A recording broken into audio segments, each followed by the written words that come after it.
Profesional muda kita berbagi cerita, jadi inspirasi untuk semua.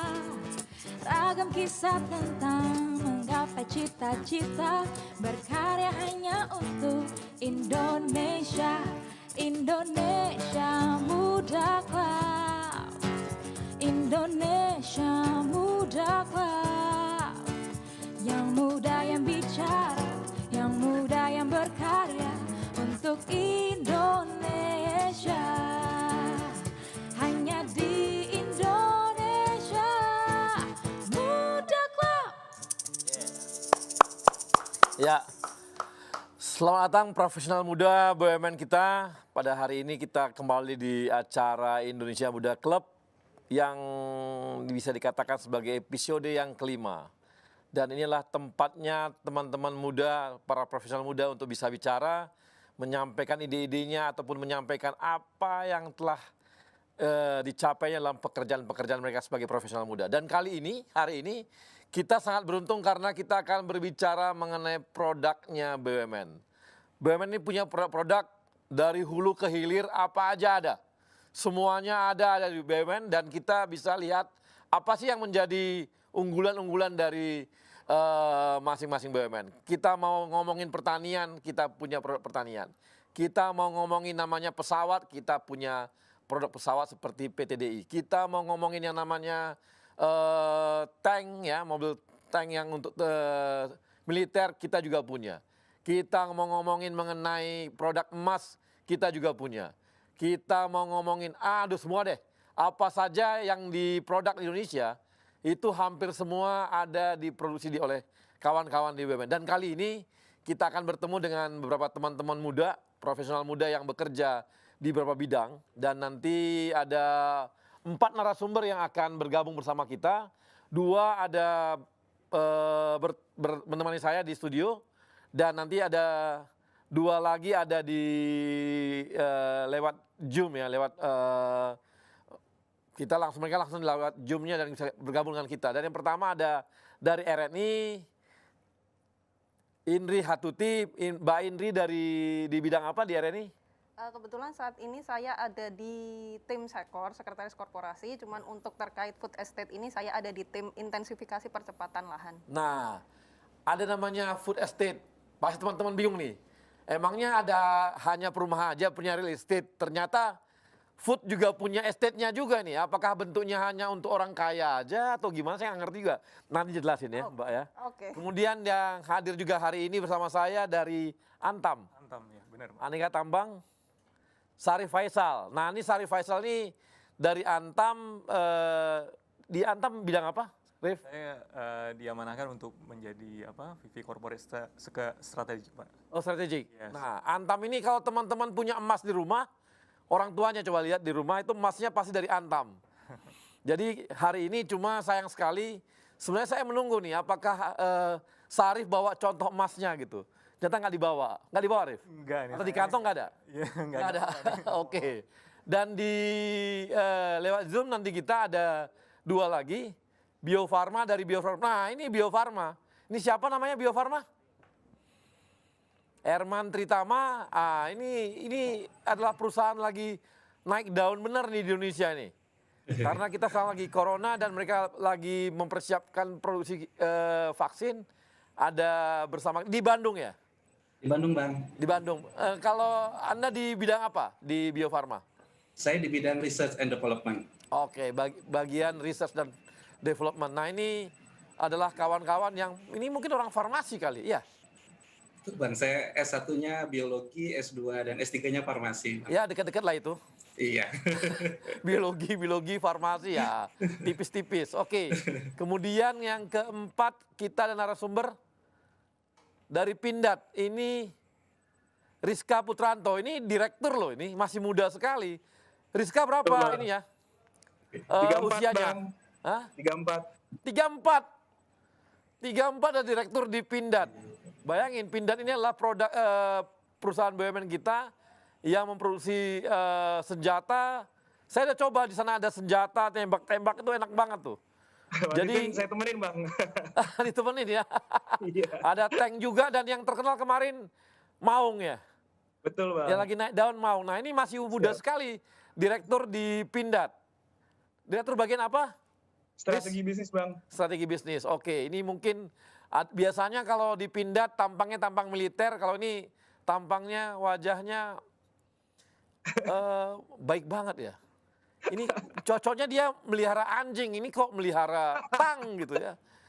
Melihara alat-alat senjata berat ini dari Pindad. Oke, ini adalah keempat narasumber kita yang akan menemani kita pada hari ini dan nanti kita, kita langsung aja ya. Oke, nah, kita akan lihat nih apa sih food estate yang dibuat digadang-gadang oleh teman-teman RNI. Coba kita lihat videonya. Silakan. Profesional muda BUMN bisa apa? Aku siap untuk berinovasi. Aku bisa melawan arus untuk kebaikan bangsa. Aku bisa membuat perubahan. Aku bisa bekerja dengan jujur dan independen. Aku bisa memajukan bangsa dengan kreativitas. Kini saatnya profesional muda BUMN dan Indonesia mempunyai wadah untuk mengasah dan bertukar pikiran agar lebih kreatif, inovatif, dan solutif. Saksikan Indonesia Muda Club, diskusi cerdas dengan para profesional muda BUMN untuk Indonesia yang lebih baik.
Ya, baik. Nah, ini adalah produknya RNI bersama teman-teman. Ini klasternya mereka, klaster pangan. Yang tadi biasanya kita tahu bahwa petani itu menghasilkan produk pertanian 5 ton per hektar. Ini teman-teman dari RNI dan kawan-kawannya bersama petani dan sebagainya itu membuat menjadi 8,5 ton dengan memakai teknologi. Nah, saya ingin tahu nih ceritanya, bisa nggak cerita presentasi mengenai food estate ini? Bisa. Silakan. Jadi food estate ini sebenarnya didirikan sebagai jawaban dari kegelisahan Presiden Jokowi atas adanya ancaman krisis pangan akibat dari pandemi COVID-19 ini. BUMN klaster pangan yang terdiri dari RNI, PT Pertani, PT SHS, kemudian PT Pupuk Kujang berkolaborasi untuk pada pilot project food estate ini. Untuk dari penyediaan lahannya, kita menggunakan lahan dari milik SHS yang ada di Sukamandi, Jawa Barat, seluas 1.000 hektar. SHS sendiri menyiapkan dari lahannya, benihnya, serta budidayanya. Untuk dari sisi pemupukan, pupuk organik, pupuk anorganik dan pupuk NPK kita dapat support dari PT Pertani. Kemudian dari kalau untuk pupuk maaf dari pupuk dari PT Pupuk. PKC, benar. Kemudian kalau dari Kamu jangan gugup, santai aja. saya gugup banget ini Pak sebenarnya. Oke. Kemudian petani yang menggarap di sana adalah petani di sekitar SHS. Oh, oke. Jadi memberdayakan di Ya betul, sekitar memberdayakan sekitar lahan SHS. Kemudian untuk supaya kita dapat yang tadi Bapak sampaikan itu kan dari 5 ton per hektar menjadi 8,5 ton per hektar, kita juga butuh pendampingan dari tim ahli. Nah, di mana tugas tim ahli ini? Tim ahli ini adalah mendampingi para petani ini dalam melakukan budidaya. Jadi pendampingannya itu dari penyuluhan, pemberian buku saku bagaimana budidaya yang baik, seperti itu. Karena teknologi yang kita pakai salah satunya adalah yang tadi ada di video itu precision farming. Precision farming yang saya maksud di sini adalah bahwa lahan itu tidak bisa disamaratakan treatmentnya. Jadi mungkin untuk di lahan bagian sini treatmentnya seperti ini, pupuknya misalnya cuma butuh sedikit, yang di sini mungkin sedikit lebih banyak, yang di sini banyak banget. Karena memang kita lihat kondisi masing-masing lahan ini berbeda-beda. Di situ yang membuat saya sedikit menarik bahwa penggunaan teknologi yang di sini. Faktor yang kedua yang mempengaruhi pentingnya. Nah, itu ketika menanamnya pakai teknologi nggak? Atau pakai petani? Pakai teknologi sekaligus pakai petani, karena kan kadang-kadang kalau misalnya pakai petani itu kan jaraknya beda-beda nih Pak. Nah, jadi gabungan sih antara teknologi dengan petani juga. Kemudian lanjut masuk ke tahap off farm atau tahap di luar lahan ya pengolahannya. Kita bekerja sama dengan PT Pertani untuk pengolahan berasnya nanti. Kemudian untuk tahap off take-nya Pertani dengan salah satu anak perusahaan RNI ini yaitu PT Raja Wali Nusindo yang fokus di trading dan distribusi. Diharapkan dengan luasnya jaringan trading dan distribusinya Nusindo, ini produk ini tuh bisa sampai di masyarakat luas sehingga tidak hanya bermanfaat untuk para pelaku usaha tapi juga bermanfaat untuk para petani juga dengan masyarakat sekitar, karena tujuan akhir dari market kita juga di UMKM dan di warung pangan milik BUMN kemarin yang baru diresmikan kayaknya minggu lalu atau 2 minggu yang lalu seperti itu. Jadi inti dari paparan saya tadi adalah 2 hal yang ingin saya tegaskan di sini, bahwa food estate itu tidak akan bisa berhasil kalau ini proyek RNI sendiri. Artinya ini sinergi antar BUMN klaster pangan gitu. Yang kedua adalah bahwa food estate ini proses dari hulu sampai hilir. End to end ya? Betul, dari budidaya sampai dengan diterima masyarakat sampai kita konsumsi nih gitu, seperti itu. Oke, jadi ini nantinya akan diterapkan di berapa tempat? Untuk yang sudah jalan saat ini itu ada di Sukamandi. Kemarin kita udah tanam di bulan Juli dan direncanakan akan panen perdana di Oktober. Untuk yang di lahan Kalimantan Tengah itu baru akan penanaman di bulan Oktober dan direncanakan panen di bulan Maret 2021. Itu berapa hektar yang ada di itu Kalimantan? Sangat luas kalau yang di Kalimantan itu. Cuma untuk pilot project kita pakai ya 1.000 hektar dulu yang di Sukamandi. Diharapkan nanti kalau misalnya di Sukamandi berhasil, di lahan-lahan lain yang produktivitasnya kurang, kita bisa pakai percontohan di lahan Sukamandi ini untuk di lahan yang produktif. Emang di Sukamandi ini lahannya memang kurang baik atau gimana? Lahannya sudah baik, makanya kita coba di pilot project di situ, karena harapan kita akan berhasil di situ. Jika berhasil di situ treatmentnya, maka kita akan lakukan di lahan lain yang produktivitasnya masih kurang. Seperti itu. Jadi ini akan panen kapan rencananya? Awal Oktober. Oh, awal Oktober dipanen ya? Iya, betul. Ajak-ajak kita ya? Siap, siap. Oke, kemudian dari Antam, mungkin kita Antam ada ini kali ya, ada video nggak ya Antam ya? Antam ada videonya? Ada ya? Oke, nah ini saya bertanya lagi tentang ini. Untuk jumlah petani yang ada di sana, jumlah tenaga kerja di sawah tersebut itu ini berapa banyak? Cukup banyak, karena kan sebenarnya itu juga yang ditanami kan nanti 1.000 hektar. Jadi memang memberdayakan petani-petani yang biasa menggarap sawahnya SHS seperti itu. Enggak, maksudnya gini, saya kan mau lihat dari sisi biaya produksi. Dengan dipakai teknologi dan sebagainya, apakah itu mengurangi tenaga kerja yang bekerja di sana? Tidak sih, karena kan yang tadi saya bilang mungkin menggabungkan teknologi dengan yang sudah ada. Karena misalnya salah satu teknologi yang kita pakai nanti mungkin ada sensor, kemudian drone sprayer, kemudian drone surveillance yang nanti hasil dari sensornya itu tuh masuk ke aplikasi Android yang bisa dipegang masing-masing petani juga dengan misalnya pemilik lahannya. Jadi kita bisa mengetahui di situ kondisi lahannya seperti apa ya. Hari ini saya harus nanam atau enggak, dilihat dari kondisi cuaca, kondisi lahan, dan sebaran varietas dan lain sebagainya seperti itu. Jadi malah menurut saya ini memberdayakan petani loh. Gitu. Jadi mereka udah pakai ini ya, jadi pakai aplikasi juga? Iya. Yang buat siapa aplikasinya? Kita bekerja sama lah dengan salah satu BUMN. Oh, dengan BUMN juga? Oke. Jadi rencana nanti sekitar bulan Oktober akan panen gitu ya. Betul. Mudah-mudahan targetnya tercapai dari 5 ton menjadi 8,5 ton. Saya optimis tercapai sih. Dari mana kamu yakin optimis? Karena kalau misalnya kita lihat dari videonya tadi, hamparannya hijau. Jadi kalau hijau udah harus pasti naik itu fungsinya. Ya, terus dari kita juga pakai tim ahli, terus pupuk yang dipakai juga baik gitu kan. Ya, saya yakin tercapai dari yang biasanya hanya 5 ton per hektar menjadi 8,5 ton per hektar. Oke, makasih. Nah, sekarang kita coba lihat dari teman-teman Antam nih. Antam nih apa sih kerjanya, apa ngambil-ngambil emas atau bikin cincin emas nih? Kita nggak tahu nih. Silakan.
Oke, silakan. Mas Arief ini di Antam nih, tadi saya menarik ya karena ada nikel juga ya. Ada. Nikel ini kan membuat nantinya ujung-ujungnya lah rencananya ke depan tuh baterai ya. Baterai benar. Baterai. Salah Jadi ini kan komponen satu komponen baterai yang membuat nikel ini jadi suatu incaran banyak orang, dan kebetulan di Indonesia nikel termasuk yang terbesar di dunia gitu ya. Nah, gimana Arief? Kira-kira di Antam gimana ceritanya? Ya, terima kasih ya Bang Arya ya. Saya juga Antam juga terima kasih nih karena udah diundang sini untuk bisa Bayar kalau gitu. Aduh, itu dia masalahnya. Siap, ntar kita bayar. Jadi memang pertama yang terlintas kalau kita tanya orang-orang, Antam nih perusahaan apa sih? Pasti yang terlintas adalah perusahaan emas, Pak ya. Perusahaan emas. Nah, padahal sebenarnya Antam ini komoditas yang dijual bukan cuma emas. Kita juga punya komoditas lain kayak boksit tadi udah dilihat di video, kemudian kita juga punya nikel.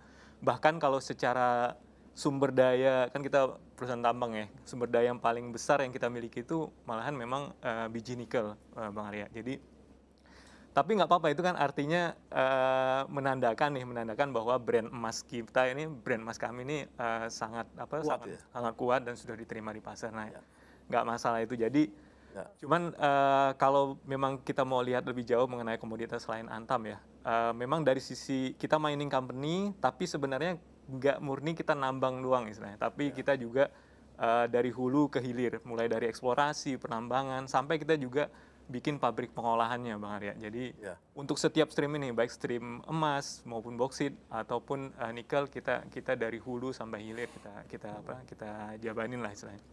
Jadi kalau misalnya di emas, kalau kita bicara produk tadi, saat ini memang produk yang brandnya kuat itu yang dari LM ya Bang Arya ya. Nah, kita punya produk utama yang pasti emas batangan ya.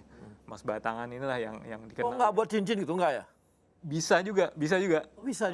Jadi kita juga punya ada customize produk juga selain yang main produk tadi ya emas batangan. Emas batangan juga kita sekarang lebih elegan Bang Arya. Jadi secara desain itu kan kita udah bikin sertikat ya. Jadi lebih modern, lebih elegan ya. Harapannya juga customer juga lebih terlindungi dan bisa nyaman ya, karena di situ kita lengkapi juga dengan scan barcode juga. Jadi ya inovasi lah dari teman-teman di Logam Mulia. Kemudian juga kalaupun yang tadi customize tadi specialty product, bisa cincin, bisa juga kita ngeluarin sekarang ada gift series Pak. Jadi gift series itu misalnya Bang Arya mau ngucapin selamat apa Untuk ngerayu cewek gitu bisa dong. Nah, kirim itu mas dia ya? memang. Maksudnya saya mau ke sana Wah, tadi ini menarik. Jadi sekarang ini cewek-cewek jangan mau lagi dikasih-kasih. Betul sekali. Ini minta emasnya Antam gitu. Dia karena Antam sekarang udah punya itu ya. Udah ada Kayak punya gift series ya. Ya, gift series. Ini pelajaran bagi yang teman-teman milenial, untuk teman-teman perempuan, jangan lagi mau dikirim-kirimin yang lain-lain. Minta aja yang gift series punya Antam. Iya. Itu pasti sih lebih menarik. Dan lebih berharga ya, Pak. Harga, karena apalagi sekarang harga emas makin lama makin. Oh, udah sekarang Harganya 1 juta lebih gitu ya. udah Masya Allah nih, udah. Masya Allah itu harganya. Jadi buat teman-teman udah jangan mau lagi lupakan rayuan, terimanya apa? Gift series dari Antam, ingat itu. Oke. Tapi belinya punya Antam, jangan yang lain. Gimana yang lanjut? Itu lagi ya gift series. Kita juga ada varian batik nih, batik. Oke. Batik. Batik ya. Ada juga kita bezel. Jadi macam-macam nih sebenarnya yang cara kita buat menarik pembeli supaya bisa beli yang emas yang khusus lah, emas yang specialty. Ini yang fisik ya Bang Arya, tapi kita juga move ke yang online juga nih. Jadi ada juga kita mengeluarkan satu produk berangkas. Jadi itu kayak depository system. Jadi kita beli jual gitu, tapi bentuknya belum fisik ya. Jadi kita punya kayak tabungan gitu. Cuman nanti kalau misal mau diambil dan bentuknya cetak juga bisa. Jadi kita fasilitasi semua keinginan customer ini. Termasuk pemesanan juga sekarang udah bisa pakai WA, juga bisa melalui website, jadi bisa dikirim ke rumah juga. Oh gitu. Jadi ya segala cara lah kita coba untuk bisa menjangkau pasar ya, menjangkau customer. Itu yang emas sebenarnya. Kita juga punya kayak boksit dan nikel tadi ya. Boksit ini sama juga dari Nambang kita olah produknya alumina. Jadi yang kami udah punya itu pabrik pengolahannya di Tayan, Kalimantan Barat. Produksinya itu chemical grade alumina. Chemical grade alumina juga varian produknya macam-macam. Ada yang komoditi ya. Komoditi itu biasanya kita jual ke pabrik chemical kayak pembuatan tawas gitu. Aluminium sulfat ini bahan bakunya dari situ. Atau mungkin bata tahan api kalau di furnace gitu ya, itu juga bahan aslinya dari chemical grade alumina. Yang specialty juga, specialty ini yang niche market ya, jadi termasuk nih kalau kita lihat di laptop, di pasta gigi, di amplas, jadi itu semua yang tipis itu? Ya, jadi imbuhan itu bahan imbuhnya itu alumina, jadi ya odol gigi pakai alumina? Ada di dalamnya. Jadi ya kita nggak kerasa, tapi jangan-jangan apa yang kita pakai sehari-hari ini adalah produk dari dalam negeri, selain produk dari alumina dari Kalimantan Barat. Termasuk bikin alumina itu nantinya untuk bahan baku untuk aluminium. Nah, itu tipikal beda lagi, jadi namanya smelter grade alumina. Jadi memang ada yang chemical grade alumina, ada yang smelter grade alumina. Nah, ini yang lagi kita bangun nih bareng sama Inalum. Kita bangun juga pabrik di Kalimantan Barat untuk bisa menghasilkan smelter grade alumina. Nantinya harapannya keluar dari sini, produknya itu akan jadi bahan baku di Kuala Tanjung. Di pabrik Inalum. Jadi nggak impor-impor lagi gitu ya? Itu harapannya, mudah-mudahan insya Allah. Ya, ini lagi ongoing projectnya, mohon doanya mudah-mudahan bisa. Jadi teman-teman Antam ini lagi menyiapkan juga untuk produk namanya alumina smelter tadi. Itu tujuannya adalah untuk membuat aluminium di punyanya Inalum ya. Punyanya Inalum, benar. Sehingga karena selama ini Inalum itu impor tuh bahan bakunya, banyak dari Australia. Yes. Ya kan? Nah, ini sekarang dengan sudah bisa diproduksi oleh teman-teman di Antam, sehingga kita akan bisa mengurangi impor bahan baku alumina dari luar negeri gitu ya. Sehingga kita defisit kita pun jadi turun tuh, karena kita nggak impor lagi. Yes. Nah, ini teman-teman Antam yang bergerak sana gitu ya. Bareng Inalum. Bareng Inalum, oke. Nah, itu yang bauksit ya. Kalau yang terakhir mungkin yang komoditas nikel ya. Nikel ini justru kita yang paling banyak, tadi saya sampaikan paling banyak sumber dayanya. Dan kita juga udah punya pabrik pengolahan, letaknya di Sulawesi Tenggara. Ini menghasilkan produk namanya ferronikel. Ferronikel ini nanti akan kita jual ke pabrik stainless steel biasanya. Jadi ada yang di Cina, Jepang, Korea yang biasanya ada pabrik stainless steel, itu kita jual ke sana. Nah, ini produk yang istilahnya produk downstream dari sisi ferronikel. Tadi Bang Arya sempat sebutin ada baterai tadi ya. Nah, memang ini dari resource kita yang ada memang akan terbagi menjadi dua ya. Jadi satu untuk pasar stainless steel. Kita sering sampaikan ini bahwa ini masuk ke kelas 2 lah, kelas 2 ya, nikel kelas 2. Ada namanya kelas 1, nikel kelas 1. Nah, nikel kelas 1 inilah yang nanti akan menjadi bahan baku yang mengisi value chain EV battery tadi. Ya. Kalau EV battery memang panjang Panjang, rantai. betul. Jadi kita memang arahnya di bagian upstream ya, di bagian hulunya. Bahan bakunya ya. Bahan bakunya nanti dari situ akan masuk ke value chain berikutnya sampai ujungnya nanti ke battery. Udah ada kerjasama dengan Tesla? Kita saat ini kerjasama dengan untuk kan kita harus mendukung, ini kan impian dari Indonesia juga ya, Bang Arya, untuk bisa masuk ke mobil listrik ini. Nah, memang kita bekerja sama kemarin diminta sesama BUMN, sama BUMN tuh ada di situ Mind ID kan induknya kami ya, kerjasama dengan Pertamina dan juga PLN dalam rangka untuk wujudin seluruh rantai atau value chain yang ada. Dari end to end lagi dong kalau gitu ya. Mudah-mudahan insya Allah. Memang kali ini selang ini BUMN ini maunya end to end terus gitu. Karena end to end ini tidak, tadi kan kita ngomong di pangan nih, pangan juga end to end. Ternyata sekarang untuk baterai juga end to end juga ya. Sama ya. Sampai ujungnya adalah mobil listrik gitu ya. Ya, insya Allah. Kendaraan listrik gitu kan. Correct, benar. Oke, jadi cukup keren ya. Terus gimana lagi nih ceritanya? Nah inilah mungkin tantangan kita memang di EV battery ini karena memang kita ini satu produk baru ya, baru dan memang belum banyak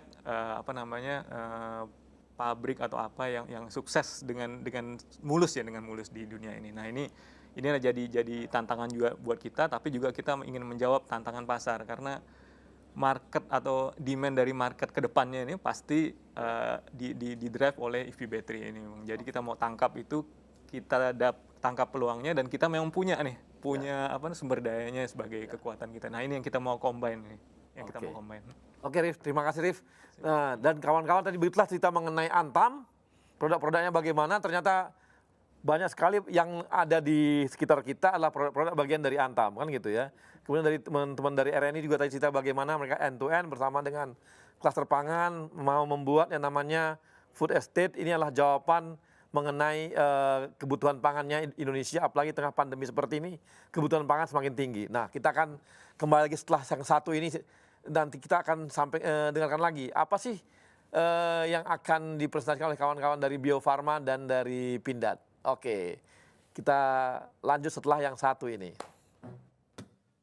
Yang muda yang bicara, yang muda yang berkarya untuk Indonesia. Hanya di Indonesia Muda Club.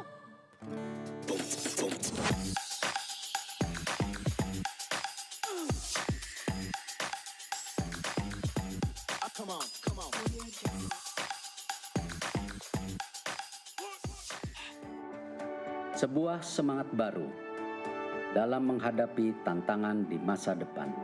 Kementerian BUMN dan seluruh BUMN di negeri ini terus bekerja keras untuk meningkatkan nilai ekonomi dan sosial demi kepentingan masyarakat luas. Melalui inovasi model bisnis yang akan mendorong mesin pertumbuhan dan kepemimpinan teknologi agar siap menghadapi perubahan. Melalui peningkatan investasi dan terciptanya ekosistem investasi yang sehat. Pengembangan talenta adalah kunci agar BUMN siap bersaing secara global. Semua ini hanya untuk negara dan bangsa, untuk Indonesia. Semangat baru ini hadir dengan wajah baru, dengan bentuk visual yang terinspirasi semangat inovasi dalam pemanfaatan teknologi. Dalam komposisi yang menggambarkan semangat kolaborasi, membentuk inisial institusi kebanggaan kami, bersanding dengan lambang negara Indonesia tercinta, Garuda Pancasila.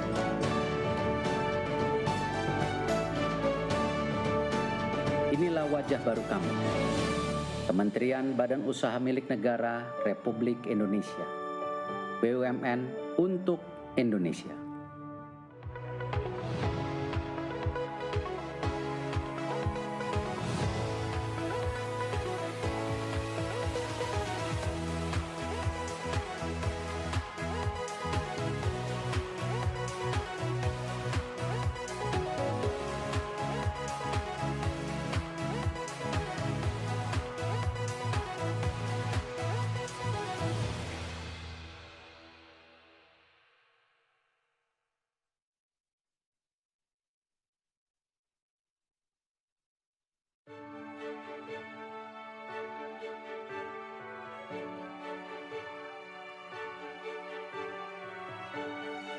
amanah. Kami memegang teguh kepercayaan yang diberikan. Kompeten. Kami terus belajar dan mengembangkan kapasitas. Harmoni. Kami saling peduli dan menghargai perbedaan. Loyal. Kami berdedikasi dan mengutamakan kepentingan bangsa dan negara. Kami terus berinovasi dan antusias dalam menggerakkan ataupun menghadapi perubahan. Kami membangun kerjasama yang sinergis.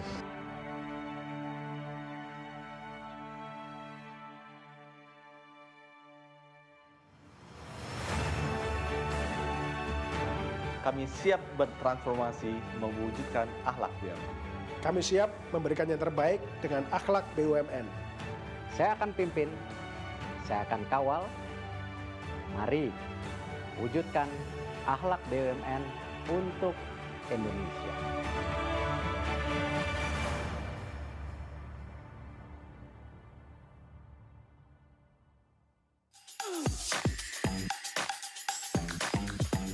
Come on, come on.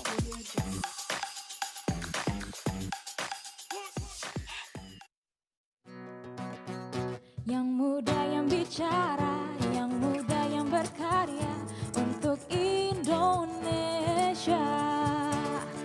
Hanya di Indonesia Muda Club. Ya, kawan-kawan profesional, kita ketemu lagi dan kali ini kita akan membahas mengenai Bio Farma. Bio Farma ini vaksin yang penghasil vaksin di dunia. Anda tahu nggak kalau mereka sudah ada sekitar 120 tahun yang lalu. 120 tahun lalu. Kita di mana ya? 120 tahun lalu mereka sudah hadir, mereka sudah buat vaksin. Vaksinnya ada 14 vaksin sampai hari ini. 14 vaksin dan mereka adalah termasuk yang terbesar. Kalau teman-teman tahu kenapa sih kita orang sekarang makin berkurang yang cacat ya kalau lahir tuh? Karena namanya vaksin polio. Nah, vaksin polio itulah produknya Bio Farma. Dan hampir 75%, namanya yang vaksin polio ini itu diproduk di dunia itu dikuasai marketnya oleh Bio Farma. Jadi Bio Farma ini cukup keren gitu ya, cukup keren tapi banyak yang nggak tahu nih. Banyak yang nggak tahu, jadi kita perlu tahu dan apalagi biar teman-teman tahu ya. Pak Erick Thohir karena kemarin berbicara mengenai bahwa telah kita akan mendapatkan vaksin sampai ratusan juta, 250 juta, hampir 300 juta vaksin, itu membuat harga saham di bursa saham hari ini naik tinggi gitu. Mencapai 5.000 sekian, 500 atau 500, saya lupa. Tapi itu semua karena omongan seperti itu gitu. Jadi begitu kuatnya pengaruh vaksin karena pandemi ini dan kita akan dengarkan nih. Bagaimana nih? Dari Erman, saya ingin tahu Erman, halo Erman. Iya Bang. Ya silakan Erman. Ya terima kasih Bang. Man, kau dulu di mana kuliah? Kuliah di mana dulu? Saya kuliah S1-nya di ITB Bang, S2, S3 juga di ITB Bang. Nah ini tampang-tampang ITB begitu tuh. Nah, lugu, nerd dan sebagainya. Cuma saya aja agak gaya dikit. Yang lain mah aduh kayak gini gayanya. Gaya Erman gini. Apalagi ketemunya vaksin mulu. Man, cerita Man mengenai Bio Farma. Ya Bang, terima kasih Bang. Jadi sedikit memberikan ilustrasi dulu Bang bagaimana vaksin itu dibuat. Jika kita lihat ada dua sebenarnya besaran untuk membuat vaksin. Yang pertama adalah membuat bahan aktifnya, kita sebut dengan balek bahan aktif ini. Bahan aktif ini sebenarnya kalau kita lihat tadi di RNI itu menanam benih padi kemudian memanen hasil padi. Kalau di Bio Farma Bang, yang kita tanam adalah virus atau bakteri. Jadi misalnya pada kasus COVID, maka kita menanam virus corona yang tadinya jumlahnya misalnya baru 1 sel, dipanen menjadi kurang lebih misalnya sekitar 1 juta sel. Jadi kita memperbanyak virus itu. Jika platform teknologi yang diambil adalah inaktivasi, maka virus tadi yang sudah 1 juta sel itu Bang, itu kita inaktifkan dengan menggunakan agent penginaktivasi. Nah, setelah kita bisa membuat bahan aktifnya, baru kemudian kita membuat produk akhirnya. Produk akhirnya vaksinnya tadi, Bang. Jadi bahan aktif tadi yang sudah pekat, yang jumlahnya misalnya sekitar 1 juta, itu kita akan encerkan dengan larutan pengencer, kemudian ditambahkan stabilizer, ditambahkan adjuvan, hingga kemudian menjadi produk vaksin yang siap untuk dikemas dan didistribusikan untuk digunakan. Waktu bikin vaksin ini cukup lama, Bang, karena sebenarnya selain proses produksinya, ujinya untuk memastikan bahwa vaksin itu aman dan berkhasiat, itu secara umum sekitar 1 tahun. Jadi 12 bulan untuk membuat 1 buah vaksin. Nah, bagaimana dengan pengembangannya sendiri? Pengembangannya sendiri juga cukup panjang, Bang. Kalau dilihat pengembangan pembuatan vaksin, itu secara umum hampir 15 tahun. Mulai dari pemilihan kandidat vaksin, uji preklinis, kemudian uji klinis, yaitu uji di manusia. Sampai kemudian vaksin ini mendapatkan persetujuan dari badan regulasi. Dalam hal ini untuk di Indonesia dari Badan POM. Baru kemudian bisa dijual. Nah, dengan panjangnya waktu proses pembuatan vaksin, baik itu pengembangan maupun proses produksinya, maka strategi yang diambil oleh Bio Farma supaya tetap mandiri dan bisa cepat menyediakan vaksin, maka strategi dalam pengembangan adalah penguasaan platform teknologi. Jadi hampir semua platform teknologi pembuatan vaksin ini telah dikuasai oleh Bio Farma. Mau itu whole cell virus inactivated, whole cell virus live attenuated, rekombinan, itu sudah dikuasai oleh Bio Farma. Karena kenapa? Karena kalau kita bisa menguasai itu, maka proses pengembangan pembuatan vaksin ini tidak bisa kita persempit dari sebelumnya 15 tahun menjadi lebih pendek. Yang kedua juga yang harus dikuasai pada tahap pengembangan adalah kemampuan upscaling. Kalau kita tahu sendiri, Bang, kalau penelitian mungkin dulu waktu kita kuliah atau waktu SMA, penelitian itu kan dilakukan pada skala kecil. 1 liter lah sampai mungkin 10 liter. Kalau kemudian kita harus naikkan pada skala produksi itu 1.000 liter sampai 2.000 liter, kalau kita tidak memiliki kemampuan upscaling akan sulit. Sehingga itu juga harus dikuasai oleh Bio Farma. Dan yang ketiga adalah penguasaan regulasi. Penguasaan regulasi menjadi faktor penting. Karena jangan sampai vaksin yang sudah kita buat dalam jangka waktu yang lama, 10 tahun sampai 15 tahun, ternyata tidak bisa digunakan, Bang. Karena misalnya tidak memenuhi aturan yang dipersyaratkan oleh Badan POM. Nah, itu yang harus kita kuasai dengan baik. Nah, bagaimana dengan penyediaan vaksin? Ya, Bang. Nah, kalau gitu yang corona sekarang sangat cepat dong ya, hanya berapa bulan udah seperti ini kondisinya. Betul, Bang. Nah, pada kondisi 15 tahun ini bisa sampai hanya berapa bulan gitu ya. Betul, Bang. Jadi pada kondisi emergensi, pada kondisi pandemik seperti ini, jadi ada beberapa aturan memang yang diperbolehkan di Badan Kesehatan Dunia WHO sendiri, itu ada namanya EUL, Emergency Use Listing.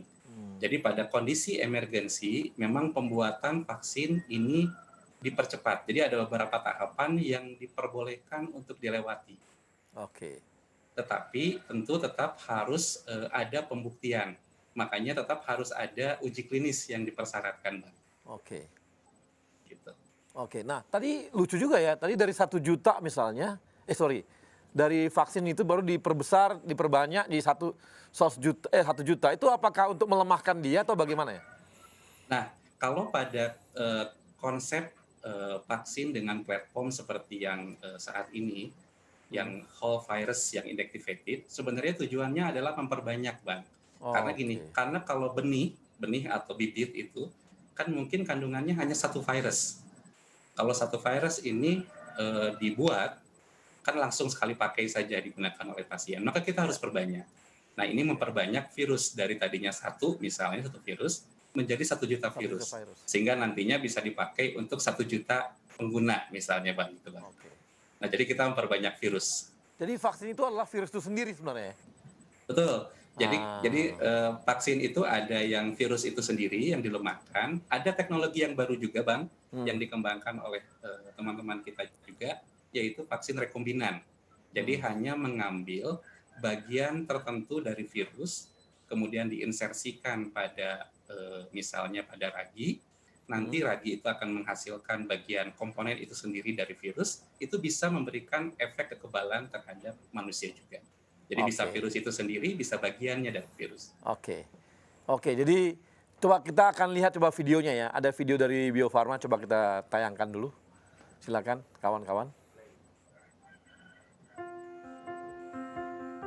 Presiden Republik Indonesia Joko Widodo didampingi Menteri Sekretaris Kabinet Pramono Anung, Menteri BUMN sekaligus Komite Penanganan COVID-19 dan Pemulihan Ekonomi Nasional Erick Thohir, Menteri Kesehatan Terawan Agus Putranto, Kepala Badan POM Penny Lukito, Kepala BNPB Doni Monardo, dan Gubernur Jawa Barat Ridwan Kamil meninjau secara langsung kesiapan fasilitas dan kapasitas produksi vaksin COVID-19 di Bio Farma dan penyuntikan perdana relawan uji klinis vaksin COVID-19 yang dilaksanakan di Fakultas Kedokteran Unpad dan diterima langsung oleh Direktur Utama Bio Farma Hanesti Bashir beserta jajaran Board of Executive Bio Farma. Dalam uji klinis 3 vaksin COVID-19 tersebut, Bio Farma bekerja sama dengan tim peneliti uji klinis fase 3 Fakultas Kedokteran Unpad Bandung selama 6 bulan ke depan. Bio Farma sudah mempersiapkan fasilitas produksi dengan kapasitas maksimal sebanyak 100 juta dosis dan pada akhir Desember 2020 akan ada tambahan kapasitas produksi sebanyak 150 juta dosis. Produksi untuk vaksin juga dilakukan sendiri oleh Bio Farma. Artinya vaksin inilah nanti yang akan digunakan untuk vaksinasi di tanah air. Kita optimis bahwa dengan segera ditemukannya vaksin ini, kita bisa melakukan vaksinasi kepada seluruh rakyat.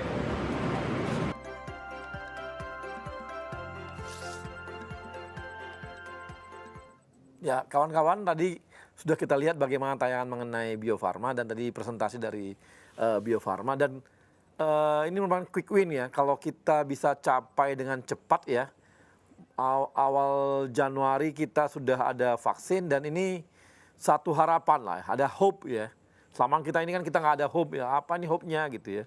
Berbagai macam dibuat obatnya juga belum juga ditemukan dan sekarang ada vaksin yang dibuat dan ini adalah hope bagi kita karena ini nggak hanya bagi Indonesia loh, ini bagi dunia gitu loh. Karena semua dunia ini kan namanya epidemi ya, hampir semua dunia kena gitu dan dampaknya kemana-mana. Jadi kalau ini kita temukan vaksin ini akan sebuah harapan baru bagi kita gitu dan kita harus berterima kasih kepada teman-teman dari Bio Farma yang sudah akan memproduksi ini mulai tahun depan. Semoga itu bisa juga tercapai. Karena gini, banyak banget yang bakal disuntik ini dengan vaksin ini. Bayangkan ada 260 juta orang akan disuntik. Emang kan nggak serentak disuntik semua kan nggak ada gitu. Itu butuh dengan namanya, artinya apa? Butuh sekitar 260 juta alat suntik juga. Nah, kabarnya vaksin ini akan 2 kali disuntikan kepada kita. Jadi pertama, kemudian 2 minggu kemudian disuntik lagi. Nah ini akan membuat kebutuhan mencapai hampir 500 juta sampai 600 juta vaksin yang kita butuhkan di Indonesia. Itu akan disuntikkan kepada kita dan artinya banyak kebutuhan ini.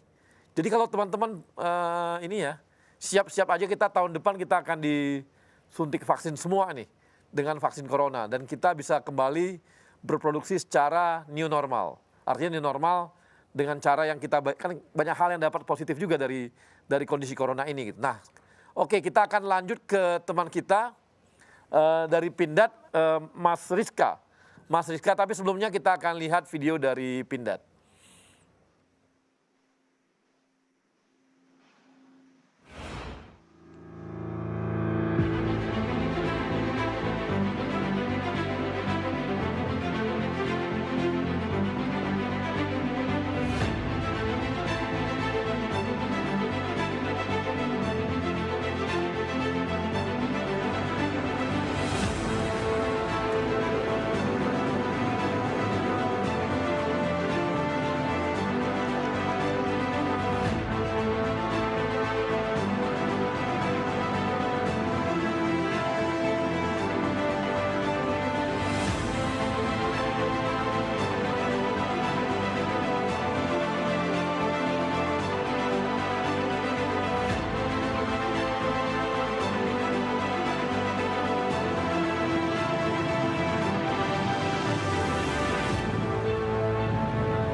Ya, ini video yang baru ditayangkan adalah hanya satu dari begitu banyak produknya Pindad. Saya udah ke sana, saya udah coba juga nih kendaraannya ini, Maung ini keren.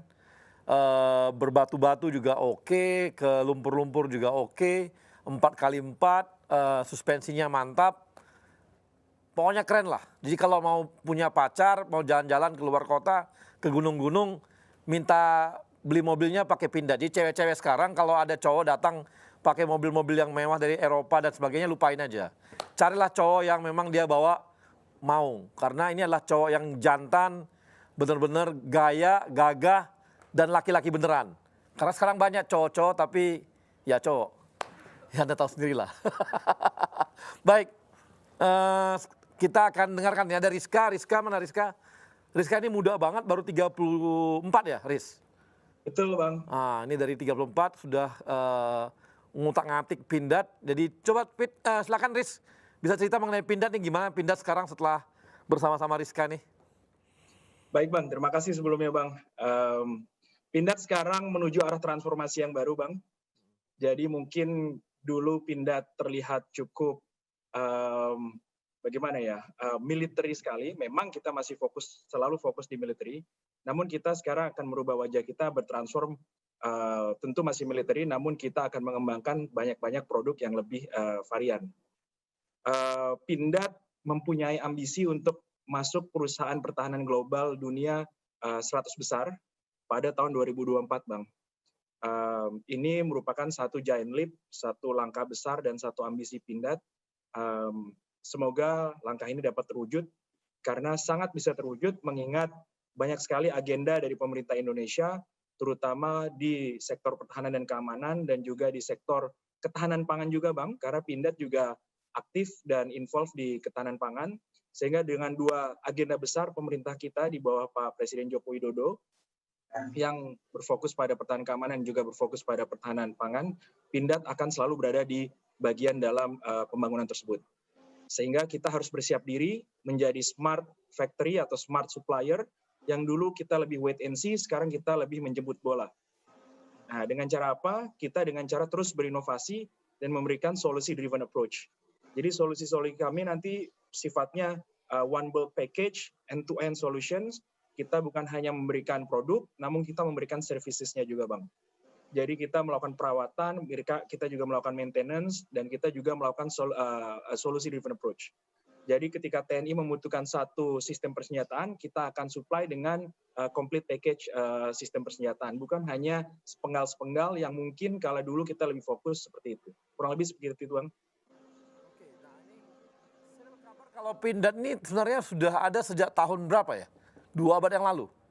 Ya, Pindad berdiri zaman VOC, Bang. Nah. Kala itu dibikin langsung oleh Dendels. Mungkin Abang tahu Ya. Dendels siapa? Gubernur Jenderal Wah, kamu Belanda. kira saya udah tua banget ya? Sampai saya, emang saya seumuran Dendels. Aduh, enggak. Santai, Riz, lanjut. Ya, kita Pindad ini kalau tidak salah Bang, correct me if I'm wrong, Ya. itu perusahaan kedua tertua di Indonesia setelah PT POS, Bang. Ya. Jadi kalau nggak salah kita selangnya hanya sekitar setahunan atau 2 tahun. Kemudian Pindad adalah perusahaan kedua. Kita didirikan sekitar 1808. Awalnya merupakan bengkel persenjataan dari VOC kala itu. Kemudian di awal 1900-an Pindad menyuplai senjata terhadap kolonial Belanda, munisi juga, persenjataan munisi dan bahan-bahan peledak lainnya. Ketika tahun 1920 akhirnya Pindad pindah ke Bandung, Bang. Awalnya di Surabaya dulu. Awalnya di Surabaya ketika Dendels membangun Pindad di Surabaya. 1920 Pindad pindah ke Bandung, yang dimana Abang kemarin main, itu bangunan tahun 1920, Bang. Wow. Jadi itu bangunan cukup tua, dan itu masih otentik, dijaga otentiknya dan heritage-nya. Itu tahun 1920-an kita pindah ke Bandung. Setelah Indonesia merdeka, Pindad tentu menjadi milik pemerintah Indonesia. Dan tahun 60 berubah menjadi namanya Perindustrian Angkatan Darat, Bang, untuk membantu TNI Angkatan Darat dalam mensuplai persenjataan TNI Angkatan Darat. Nah, ketika tahun 80-an, khususnya di tahun 83-an, kala itu Pindad bertransformasi menjadi BUMN, dipimpin langsung oleh almarhum Bapak Habibie. Ya. Di situ Pindad masuk di dalam kamar atau di dalam gerbong, kalau sekarang sebutnya klaster, dulu sebutnya BPIS, Badan Perindustrian Strategis. yang dipimpin langsung oleh Bapak Habibie. Di situ terdiri dari Pindad, Dirgantara, PAL, Krakatau Steel, dan lain-lainnya.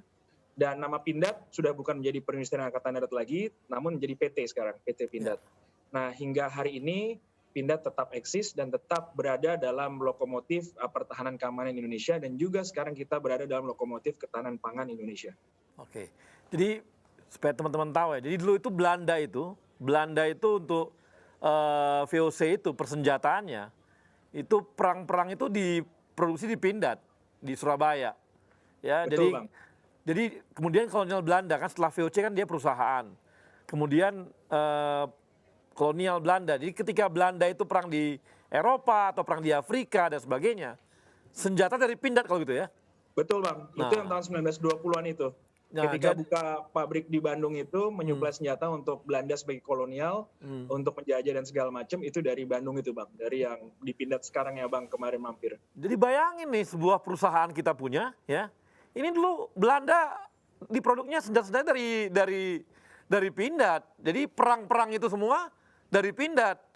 Betul. Makanya harusnya ini ya perusahaan yang sangat terkenal sebagai perusahaan militer sebenarnya di dunia, harusnya ya. Betul, Bang. Makanya tadi saya sampaikan sangat mungkin Pindad menjadi 100 besar dunia di tahun 2024 karena dengan produk-produk kita yang sangat inovatif, solusi driven approach, dan juga ambisi dan juga agenda-agenda besar dari pemerintah Bapak Joko Widodo yang didukung oleh pemerintahan Bapak Prabowo di sini di Kementerian Pertahanan. Pindad. Waduh, mati nih dia. Nggak apa-apa. Ini ya, jadi gini. Saya juga beritahu ya bahwa Pindad ini adalah perusahaan ya yang dia buat peluru juga ada, kemudian dia buat senjata laras pendek juga ada, laras panjang juga ada, dia juga buat yang namanya senjata berat ya, jadi peluru yang untuk meriam gitu juga dia buat gitu ya. Dia buat tank juga, tank dia ini terkenal banget, terkenal dia. Karena apa? Tank dia ini sama dengan kalibernya Leopard. Jadi kalau Leopard buatan Inggris dan sangat terkenal di dunia, kualitasnya sama dengan Pindad. Nah ini kemampuan Pindad untuk buat nih sangat hebat. Mungkin teman-teman BUMN yang muda-muda perlu nih. Kalau ada dulu waktu kita mahasiswa, itu kan ada karya wisata gitu ya. Jalan-jalan ke industri. Ini Pindad ini bisa dikunjungi oleh kawan-kawan untuk melihat bagaimana hebatnya alat persenjataan kita yang dimiliki oleh Indonesia. Sehingga sangat wajar kalau pemerintah Indonesia saat ini Pak Jokowi itu minta banget. Kita ngapain beli keluar negeri? Beli dalam negeri aja. Supaya apa? Supaya BUMN. Nah, tadi sayang banget diceritakan bahwa sekarang ini pendapatan Pindad naiknya berkali lipat. Kabarnya hampir 3 kali lipat daripada yang sebelumnya. Karena banyak sekali proyek mereka kerjakan untuk pemerintah Indonesia. Karena kepercayaan terhadap produknya Pindad makin besar gitu. Dan ke depan sih makin oke. Dan saya mau beritahu juga, ini adalah industri-industri strategis di Indonesia.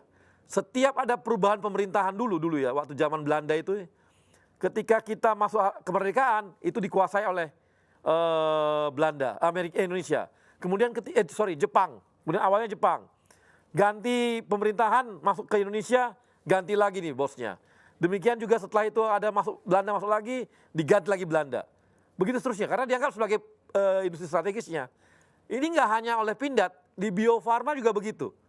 Kalau kawan-kawan ke Bio Farma, itu Anda akan lihat bahwa ternyata setiap ada pergantian pemerintahan Indonesia dulu, dari Jepang dan sebagainya, maka berganti-ganti juga itu.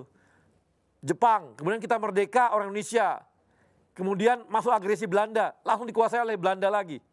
Jadi setiap baru perubahan-perubahan terjadi terus. Kenapa? Karena Bio Farma pun sangat strategis. Anda percaya nggak kalau Bio Farma ini sangat berbahaya juga. Kalau digabungkan dengan persenjataan, bisa jadi senjata biologis. Ini bahaya banget. Jadi betul-betul ini adalah sebuah sebuah alat senjata biologi yang mengerikan, bisa dimanfaatkan oleh Indonesia kalau dia disatukan. Tapi ya ini kan kita lihatnya lebih kepada ini ya, penyakit dan sebagainya. Tapi artinya begitu pentingnya industri ini sehingga menjadi rebutan bagi banyak pihak gitu. Nah, kita akan dengarkan lagi yang nantinya bagaimana sih mereka bercerita mengenai industri mereka, kenapa mereka ada di sana. Tapi kita akan lanjut setelah yang satu ini. Yang muda yang bicara, yang muda yang berkarya untuk Indonesia. Hanya di Indonesia Muda Club. Walaupun banyak negeri ku jalani, yang masyhur permai di kata orang, tetapi kampung dan rumahku, di sanalah ku rasa senang. Tanahku tak ku lupakan,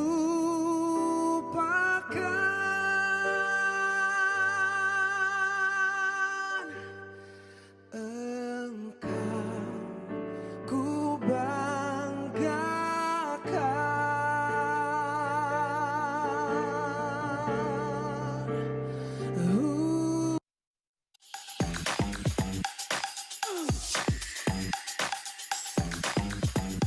Come on, come on.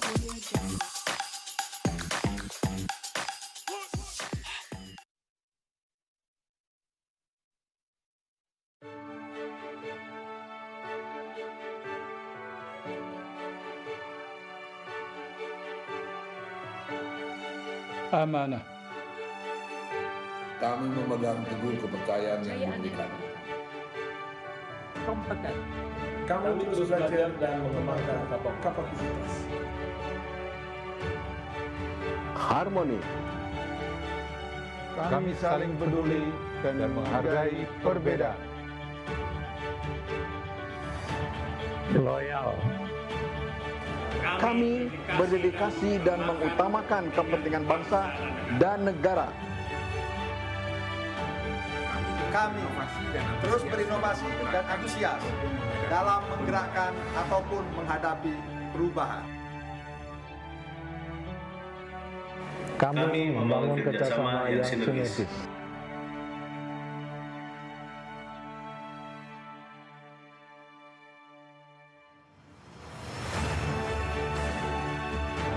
Kami siap bertransformasi mewujudkan akhlak BUMN.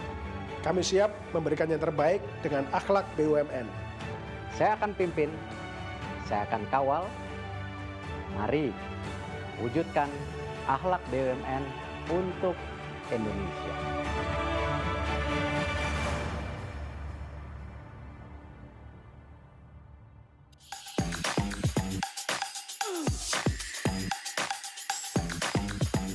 Come on, come on.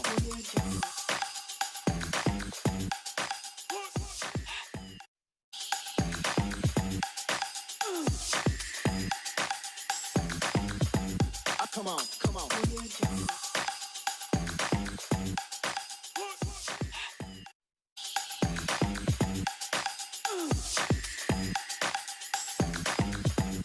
Come on, come on.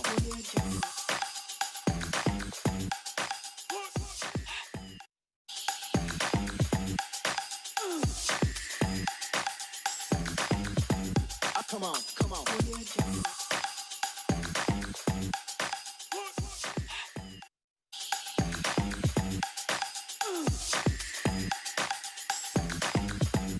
Come on, come on.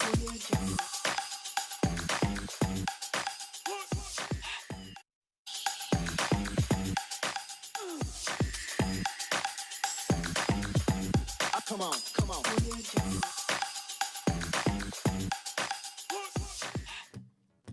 Yang muda yang bicara, yang muda yang berkarya untuk Indonesia. Hanya di Indonesia Muda Club. Ya. Baik, kawan-kawan.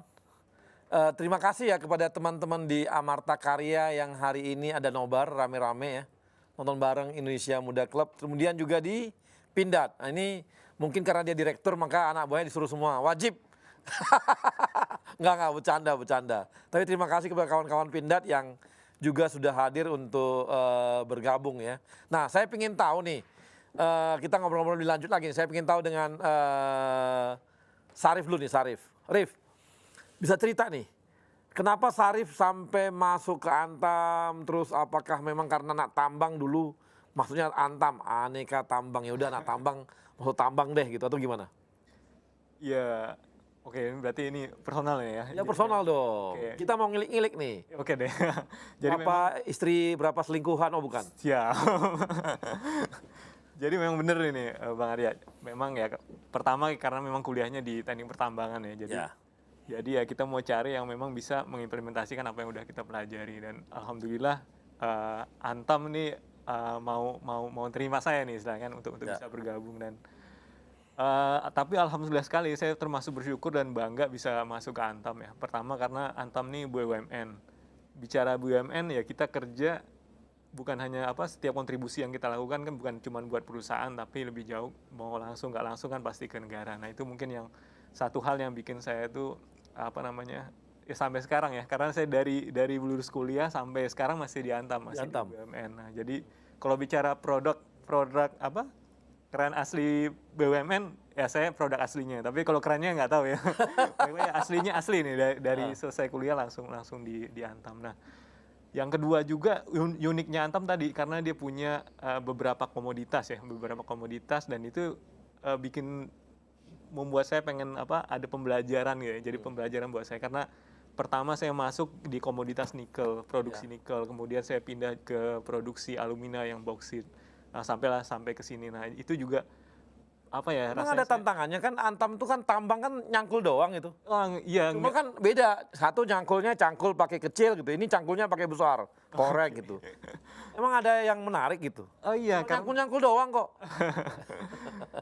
Uniknya Antam tuh bukan cuma nambang Mas. Gitu. Jadi uniknya Antam ya kita tadi integrasi ya dari eksplorasi, penambangan sampai pengolahan. Kebetulan saya di pertambangannya juga di bagian pengolahannya. Jadi gimana kita bisa mengolah hasil tambang tadi untuk menjadi produk yang punya value added lebih gitu. Dan itu punya keunikan tersendiri lah, karena kan kalau ore atau biji nikel atau biji bauksit ini kan kita nggak bisa atur sebenarnya, maksudnya memang dari sananya udah sumber daya alam. Jadi ini keunikannya gimana bisa ngubah ini menjadi produk yang bisa diterima di pasar, itu sih uniknya. Aku menarik tadi, lu tadi ngomong bahwa kenapa, karena gue di BUMN ini menarik Bang, karena kami tidak hanya sekedar menguntungkan untuk perusahaan tapi menguntungkan untuk Indonesia. Emang lu cinta Indonesia gitu sampai gitu-gitu amat gitu? Insya Allah ya. Kan ini nilainya beda banget nih.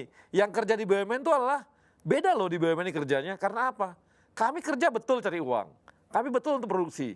Kami betul untuk membuat kaya perusahaan. Tapi ini untuk Indonesia gitu. Jadi merah putihnya kuat banget. Emang yang ngajarin siapa merah putih? Ya mungkin dari pribadi dan juga kita juga yang pertama kita ngerasa dari kampus lu kali. Enggak ya, semua sih sebenarnya karena kan ini kan gimana ya?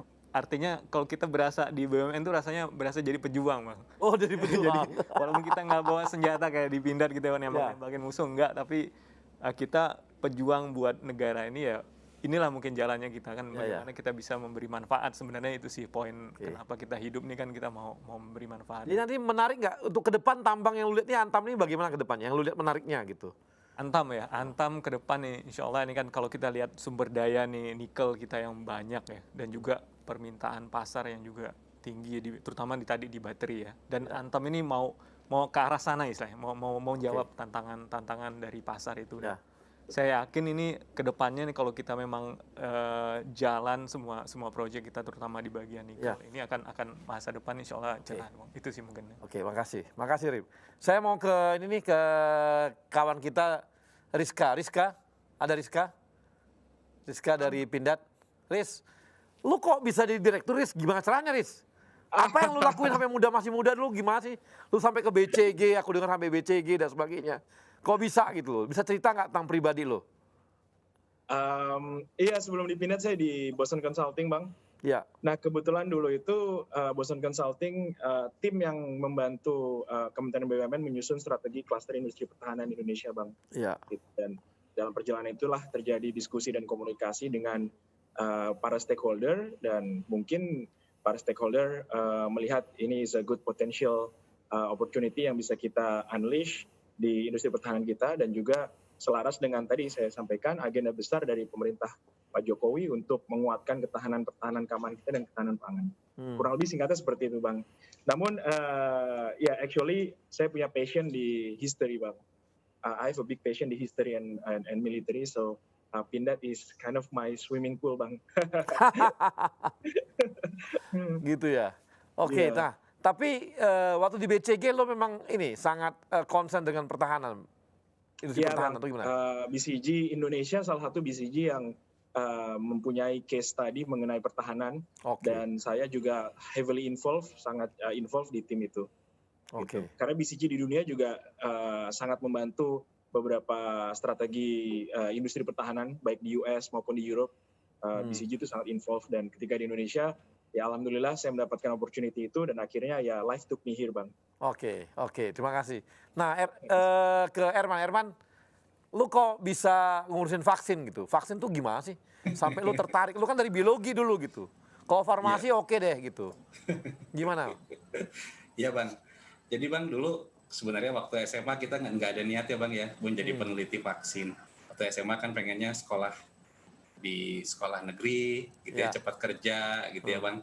Tapi ketika kemudian nyemplung nih di dunia biologi, ternyata saya membaca sesuatu yang sangat menarik Bang.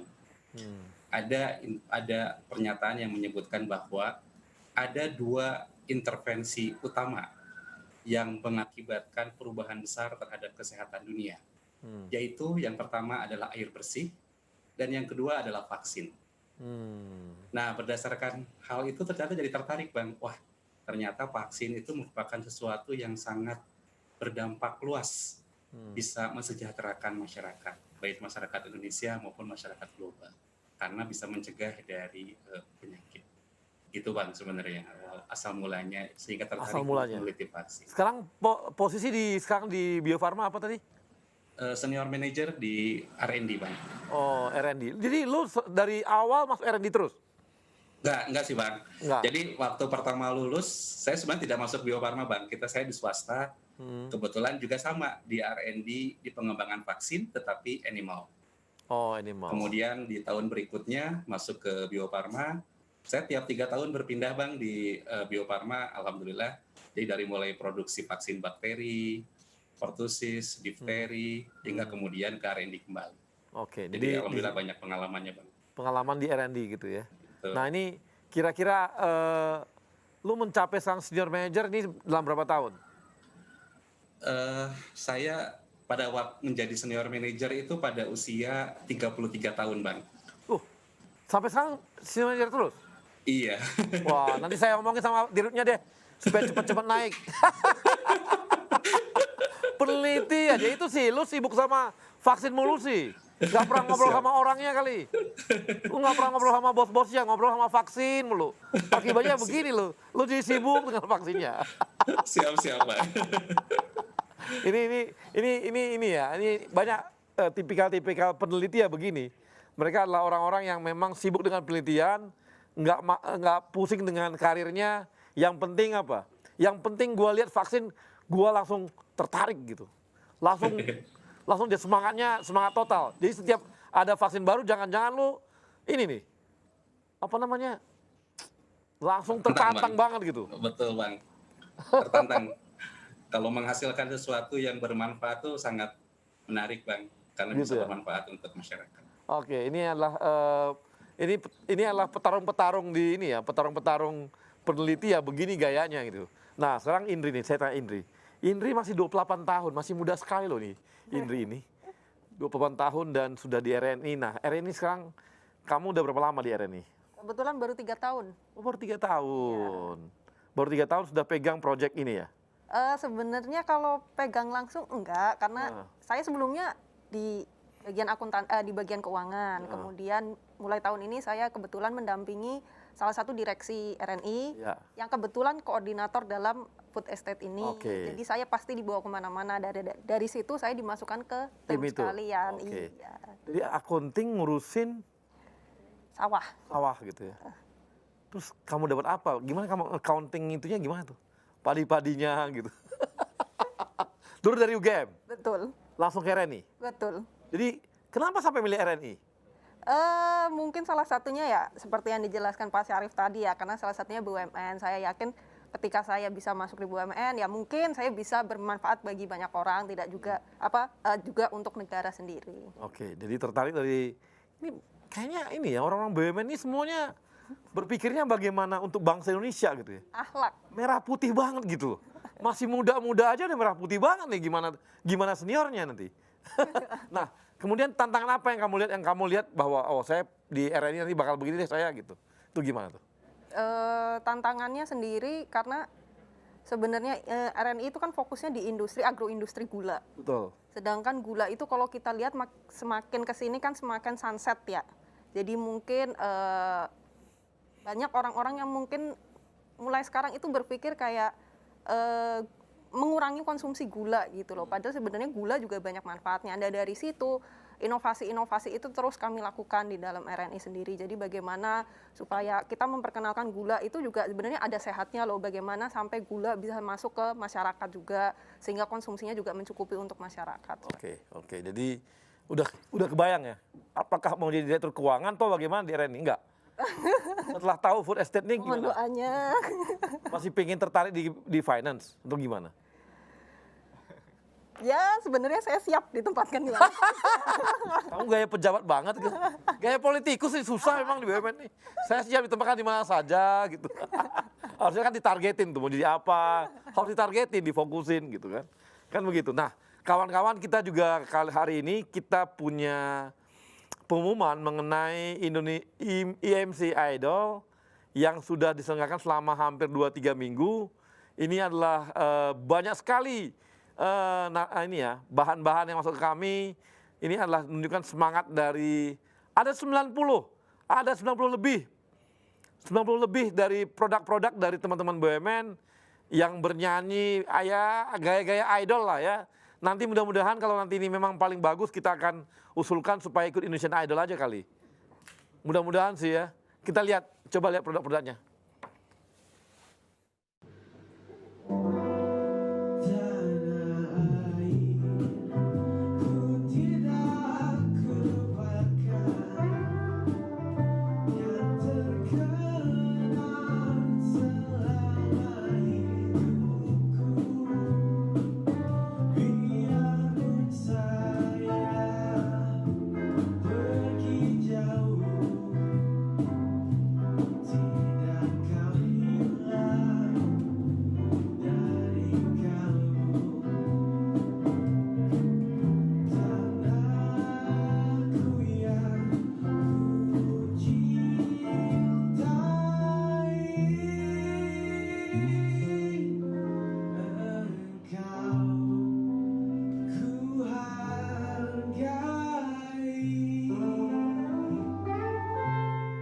Pemenang ketiga ini dari mana ya? Ada yang tahu? Nah ini juara 2.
yang masyhur permai di kata orang, tetapi kampung dan rumahku di sanalah ku rasa senang. Tanah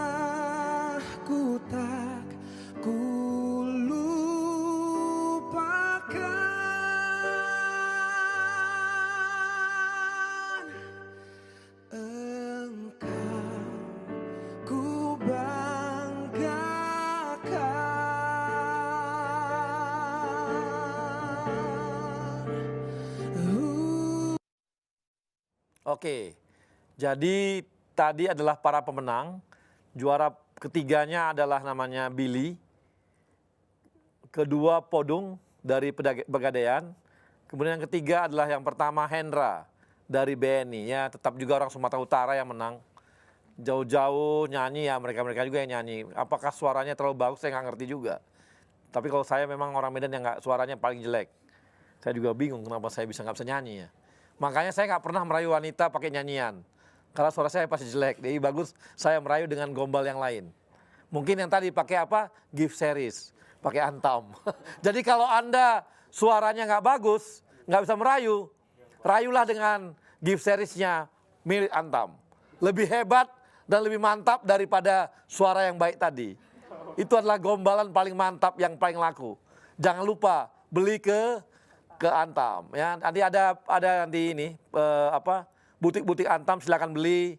Kok aku jadi promosi Antam mulu ya? Ini apa karena ada sponsornya Antam? Enggak ada ya? Udah enggak ada. Udah enggak ada pakai sponsor Antam. Kok gua jadi promosi Antam terus? Ya udah nanti lu bayar enggak tahu tuh. Nanti suruh Antam bayar deh promosi untuk IMC. Baik kawan-kawan, kita akan kembali lagi yang setelah yang satu ini.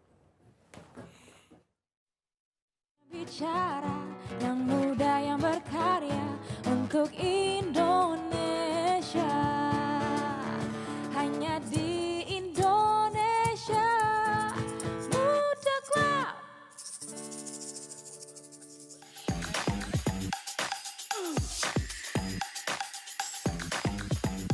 Come on, come on.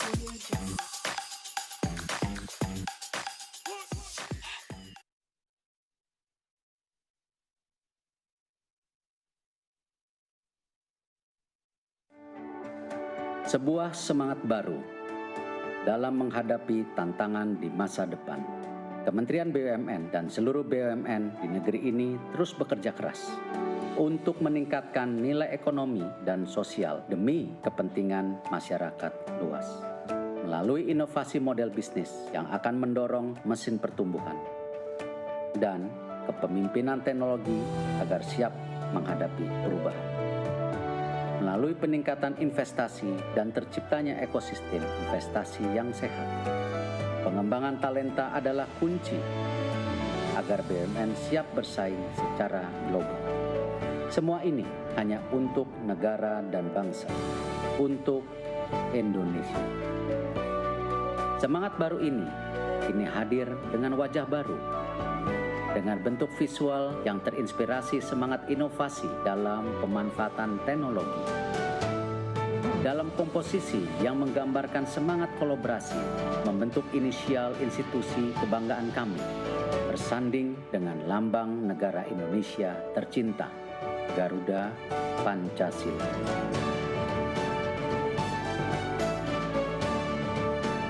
Inilah wajah baru kami, Kementerian Badan Usaha Milik Negara Republik Indonesia, BUMN untuk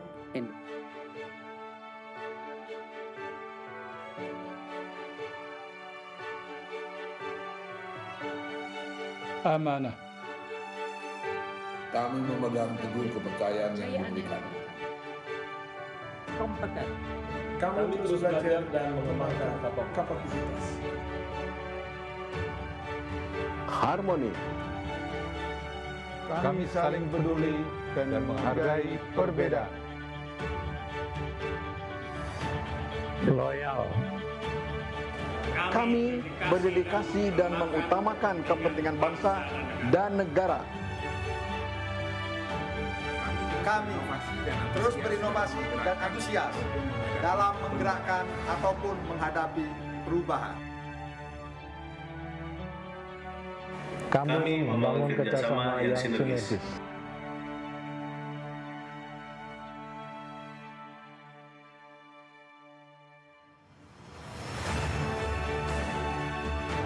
Kami siap bertransformasi mewujudkan akhlak BUMN.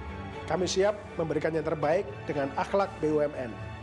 Saya akan pimpin, saya akan kawal. Mari wujudkan akhlak BUMN untuk Indonesia.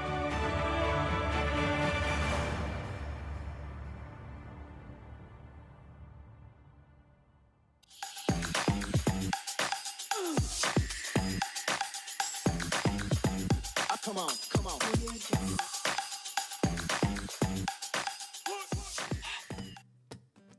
Yang muda yang bicara, yang muda yang berkarya untuk Indonesia.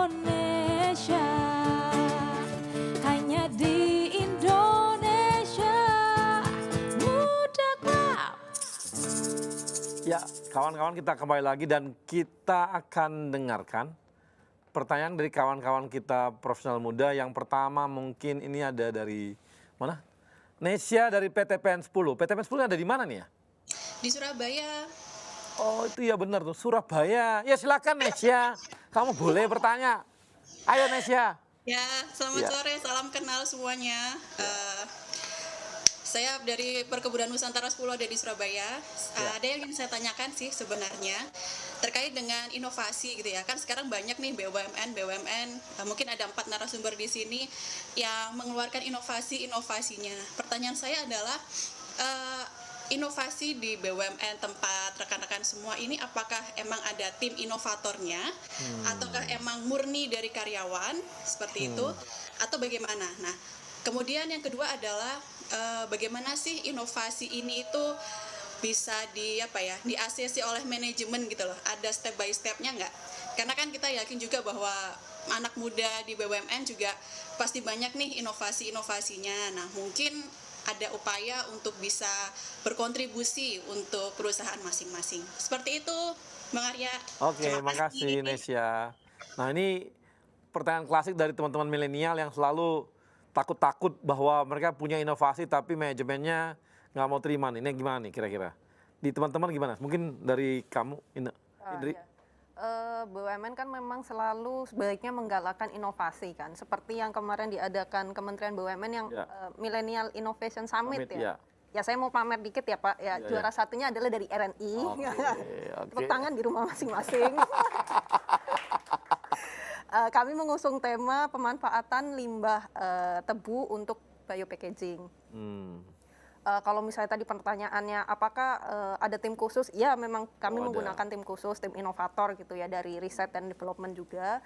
Kemudian bagaimana caranya supaya atasan kita ngeh kalau kita tuh mau bikin kayak gini gitu kan. Ya sebenarnya biasanya sih tahap-tahapannya ya mungkin diobrolin lah ke atasannya, terus kemudian ini membawa dampak apa sih untuk kita sendiri secara perusahaan dan dampak secara luas itu seperti apa. Seperti itu sih standar saja. Nah kalau di Antam gimana nih inovasi? Apakah kelompoknya ada R&D dan gimana untuk menyampaikannya ke manajemen supaya diterima manajemen gitu? Baik, terima kasih Bang Ira. Memang di kami juga ada tim atau suatu divisi teknologi development. Di sini divisi yang akan melakukan research and development, melihat apa sih teknologi terbaru dan apa sih yang bisa dihasilkan dari teknologi itu untuk menangkap apa yang market mau. Nah ini ada, tapi juga kami perusahaan yang memang terbuka bagi terhadap semua ide ya. Dari karyawan juga kita akan tarik ide mengenai stepnya. Ada wadah mungkin mirip juga dengan RNI. Kita ada wadah semacam gugus kendali mutu, kemudian juga ada event-event yang kita selenggarakan dalam rangka untuk menarik atau menangkap nih sebenarnya inovasi apa saja sih yang ada di setiap unit bisnis. Kami punya banyak unit bisnis, punya banyak unit-unit yang semuanya berlomba. Jadi kita adakan sebuah lomba gitu dan masing-masing menampilkan ide-ide mereka dan itu kita adakan perlombaan dan yang juara kita apresiasi dan kita laksanakan. Itu juga jadi satu hal yang kita tangkap lakukan ya. Oke, nah kalau ini gimana di Bio Farma gimana Bio Farma? Apakah R&D saja yang bikin inovasi atau gimana? Enggak Bang, jadi sama di Bio Farma juga semua unit itu sebenarnya dibuka kesempatan untuk melakukan inovasi Bang. Jadi setiap tahunnya itu ada perlombaan inovasi yang dilaksanakan oleh Bio Farma. Jadi semua unit sebesar apapun inovasi yang dilakukan, selama itu berdampak untuk kebaikan perusahaan, itu diakomodasi Bang. Jadi memang jadi setiap tahun itu ada nanti beberapa calon inovator, beberapa banyak sekali itu dari berbagai macam unit. Ada yang hanya efisiensi, misalnya hanya ada menemukan proses baru dan lain sebagainya.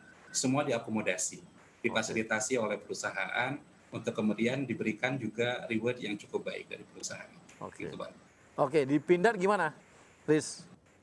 Ya Bang, kalau Pindad mungkin agak sedikit berbeda Bang, karena Pindad ini adalah industri strategis, bukan komoditis seperti teman-teman Antam atau teman-teman RNI.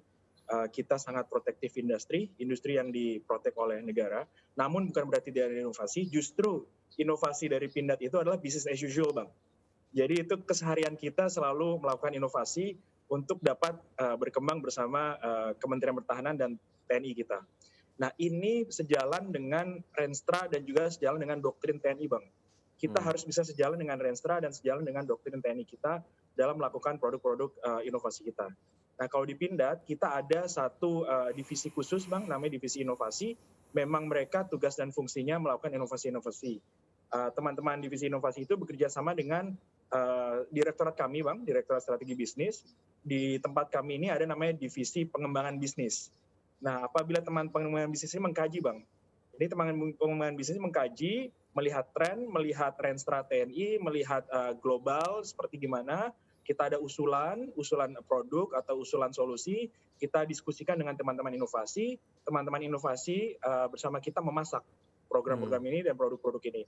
Apabila ini sudah approve atau sudah accepted by pemerintah, khususnya Kementerian Pertahanan dan TNI, produk ini siap di launching. Kurang lebih segitu Bang.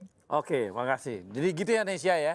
Ini ada beberapa memang beda ya. Di RNI dia berfokus di R&D-nya, di teman-teman Pindad juga mirip gitu ya. Sementara yang lain yang ada di Antam dengan yang di Bio Farma itu membuat yang namanya kompetisi. Ada juara-juara yang nantinya kalau memang yang juara itu bisa diterapkan. Jadi ini adalah ruang-ruang yang diberikan. Jadi memang yang kompetisi ini sih udah biasa ya di beberapa perusahaan supaya dia meraup inovasi, supaya dia jalurnya bisa fast track ya. Maka dibuat kompetisi. Itu juga adalah cara untuk supaya inovasi kawan-kawan bisa diserap oleh kawan-kawan manajemen gitu ya. Oke, sekarang kita berikutnya ada dari Telkomsel. Ray Sekar. Silakan Ray Sekar. Halo Bang. Ya. Jadi ada 2 pertanyaan boleh ya? Boleh dong. Satu untuk semua general lebih nanya ke ini sih, pain points-nya dari selama menjalankan program ini. Maksudnya sekarang yang spesifik di program ini, apa aja sih pain points-nya? Terus dari situ lesson learn apa yang bisa diambil untuk teman-teman yang lain supaya bisa berkaca nih kalau melakukan sesuatu atau membuat inovasi itu harus siap untuk apa-apa aja. Yang kedua untuk RNI pengen tahu di tahun 96 itu kalau nggak salah ada Mega Rice Project ya di Kalimantan dan ternyata itu kurang berhasil gitu. Kita ada kegagalan di situ karena faktor alam dan sebenarnya apa sih untuk kondisi sekarang seperti apa? Bagaimana solusi ataupun cara menghindari agar tidak terjadi kegagalan itu? Tadi kan memang disampaikan ada menggunakan aplikasi ya untuk cek cuaca dan segala macamnya. Nah, pengen tahu sih sebenarnya untuk menghindari resiko-resiko tersebut itu seperti apa usahanya gitu. Terima kasih. Makasih ya dari Telkomsel tadi. Nah, gimana nih RNI gimana? Yang kasus yang di mega proyek itu bagaimana? Tahu nggak? Karena itu jadi seperti ini. Yang saya ingat banget dari tim ahli kami adalah beliau sering sekali mengatakan bahwa ada 4 faktor penting yang bisa mempengaruhi kesuksesan lahan untuk budidaya. Yang pertama itu adalah kesesuaian lahan dan agroclimate, kemudian infrastrukturnya, kemudian budidayanya, dan yang terakhir adalah kondisi sosial ekonominya. Dari keempat faktor ini memang harus semuanya dijalankan. Nggak boleh salah satunya nggak ada. Salah satunya nggak ada aja nanti langsung nggak baik kondisinya gitu kan. Kemudian yang kedua adalah yang tadi juga saya tekankan bahwa food estate ini tidak mungkin hanya RNI saja yang mengerjakan. Harus ada sinergi dengan sesama BUMN, kemudian dengan kementerian-kementerian terkait gitu. Kemudian untuk penggunaan teknologinya, mungkin yang membedakan dari tahun 96 dengan tahun 2020 mungkin dari segi penggunaan teknologinya kan. Misalnya kita menanamkan atau taruh sensor di situ, dekat situ. Kemudian data dari sensor itu akan masuk ke handphone kita untuk menentukan kapan seharusnya kita tanam, kapan prediksi kita bisa panen, kapan seharusnya kita tuh naruh varietas benih di situ, seperti itu sih. Jadi yang membedakan mungkin dari sisi teknologi dan kolaborasinya mungkin yang sekarang harus diperkuat lagi. Oke, terima kasih. Yang pertanyaan pertama tadi gimana? Sorry kurang jelas, maaf tadi yang pertama. Kamu tahu, Rip? Baik, untuk yang tadi ya, pain points-nya tadi. Memang kalau di kami kan memang kita kalau mengembangkan produk terutama kayak nikel dengan bauksit itu kita butuh capital expenditure yang besar, Pak. Jadi teknologi itu menjadi hal yang salah satu hal yang utama buat kita. Jangan sampai kita salah teknologi dalam rangka mau menangkap apa yang pasar mau, teknologi yang kita pilih salah. Nah, ini yang benar-benar kita jadi concern juga. Nah, untuk mencegah ini ya selama ini kami kan kita ini mining tahu kita punya resource tapi mungkin teknologi kita sadar mungkin kita nggak fully understand terhadap ini kan teknologi yang baru. Nah, ini kita ya jalan kita ya kita membuka diri jadinya, membuka diri baik itu misalnya kita bikin partnership atau mungkin yang sudah kita lakukan ya kita bekerja sama dengan kampus-kampus atau peneliti-peneliti di universitas untuk bisa sumbang saran atau memberikan masukan kepada kita mengenai teknologi apa sih yang tepat nih kalau kita mau masuk ke pasar terutama kayak nikel dan bauksit tadi. Jadi itu sih yang kita lakukan selama ini. Oke, Rif. Nah, kemudian gimana?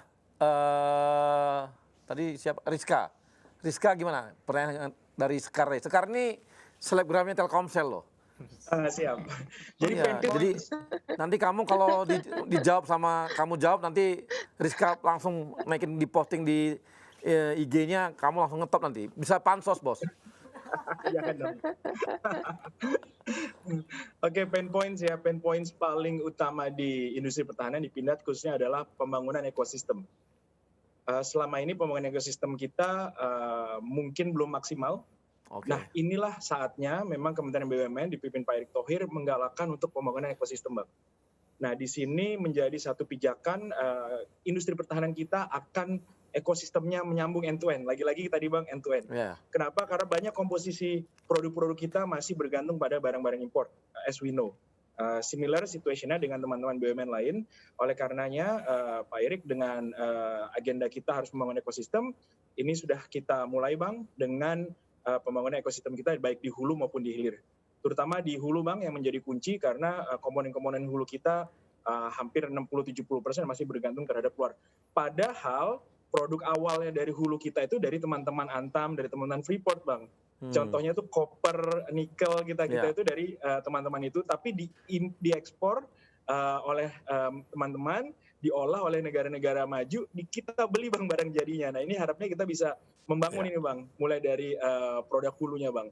Sehingga nanti produk kompetisi kita lebih berkompetitif, harga kita juga lebih kompetitif dan tentunya menjadi solusi yang terbaik bagi pemerintah. Kurang lebih begitu. Ya.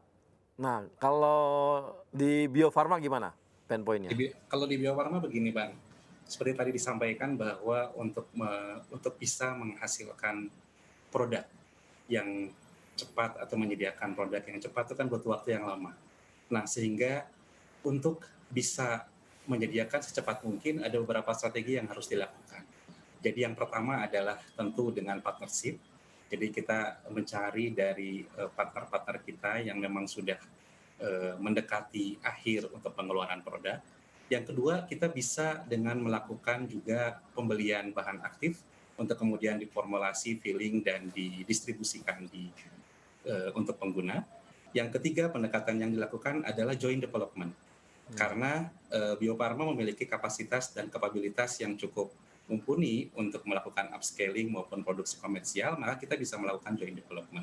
Dan tentu pendekatan yang terakhir, demi kemandirian, juga kita melakukan pengembangan sendiri, sehingga kita bisa menghasilkan produk untuk negara kita sendiri. Demikian, Bang. Oke, makasih, Man. Nah, ini biar teman-teman profesional juga tahu ya bahwa kenapa sih klaster dibuat oleh Pak Erick gitu ya, dengan konsep klaster yang dibangun ya. Salah satunya adalah seperti itu. Bagaimana kita end to end dalam bisnis. Sehingga ada keterkaitan dan komunikasi yang baik dan tahu produk masing-masing dari BUMN. Selama ini kan kita ngomongin sinergi, tapi kan bergeraknya sendiri-sendiri. Dengan sistem klaster, itu otomatis kita akan saling ada keterkaitan. Produk yang satu dimanfaatkan oleh produk yang satu lagi, kemudian dimanfaatkan lagi, kemudian sampainya ke hulu. Sehingga dari klaster tadi itu akhirnya kebaca juga nih, mana yang selama ini kita impor.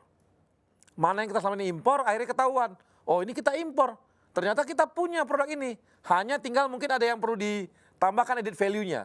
Sehingga dicarilah solusi mana perusahaan BUMN yang masuk di situ, yang bisa menambahkan added value itu. Sehingga produk ini menjadi bahan baku juga untuk bisnis lainnya, bisnis berikutnya gitu. Dan sampai ke hulu, ke hilir.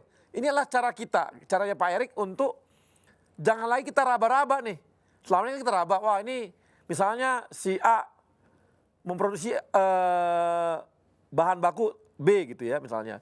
Kemudian berikutnya bilang ini, yang perusahaan yang berikutnya bilang apa? Wah kami belum bisa pakai yang ini sehingga kami nggak pakai, sehingga kami impor dulu gitu. Nah kalau ini enggak, ini akan membuat oh ini harus ada added value di sini supaya bisa dipakai untuk teman-teman di sini. Akibatnya akan dicarikan BUMN untuk mengerjakannya, sehingga kita akan makin mengurangi impor-impor bahan baku. Ini memang cara kita, caranya Pak Erik untuk menurunkan impor dan kebutuhan kita akan bahan baku dari asing. Padahal barangnya seperti tadi, koper dan sebagainya itu milik Indonesia, diekspor dulu keluar, di luar dipakai, dimanfaatkan, akhirnya dibikin added value baru, dikirim lagi ke Indonesia, dipakai oleh industri Indonesia yang lain untuk jadi bahan bakunya lagi. Padahal kalau dibuat di Indonesia itu akan buat kita nggak perlu impor-impor. Nah ini yang menjadi tantangan bagi setiap klaster untuk mencari solusi-solusi ini gitu. Nah demikian mungkin yang tadi dari pertanyaan tadi paling tidak bisa menjawab bagaimana masing-masing industri kita gitu. Mudah-mudahan makin berkembang saja. Dan ya social project sekarang kita umumkan juga ya, social project, saya mau beritahu juga buat teman-teman semua, kita akan membuat social project di masing-masing, jadi teman-teman profesional itu bisa mengajukan social project kepada kita, teman-teman IMC. Teman-teman IMC akan mengolah nanti, mana yang nanti akan jadi dilihat bahwa ini layak dan bisa diberdayakan, maka teman-teman dari IMC akan membantu pengadaan dananya sehingga proyek tersebut bisa dilaksanakan. Ada videonya? Oke, silakan. Hai Sobat BUMN, hari ini Laura, Nanda, Via, kita bakal ke social project yang kali ini. Nah kali ini kita mau kemana nih Kak Nanda? Kita bakal ke 6 panti asuhan di sekitaran Jakarta aja. Yes. Nah di dalam kita udah ada nih masker-masker yang kita bakal bagiin ke 6 panti asuhan yang disebut Kak Nanda tadi. Ayo kita siap-siap bareng, kita pakai semuanya. Let's go!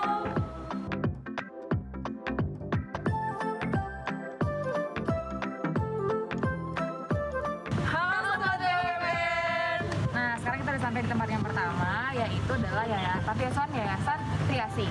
Yayasan Triasi ini itu adalah mengasuh untuk adik-adik yang berkebutuhan khusus. Nah, yayasan ini udah lama banget loh guys, dari 1999. Jadi udah lama banget mereka berkiprah. Betul banget. Nah, kalau gitu langsung aja kita berbagi sama adik-adik. Semoga mereka senang kita datang ya. Yuk, yuk.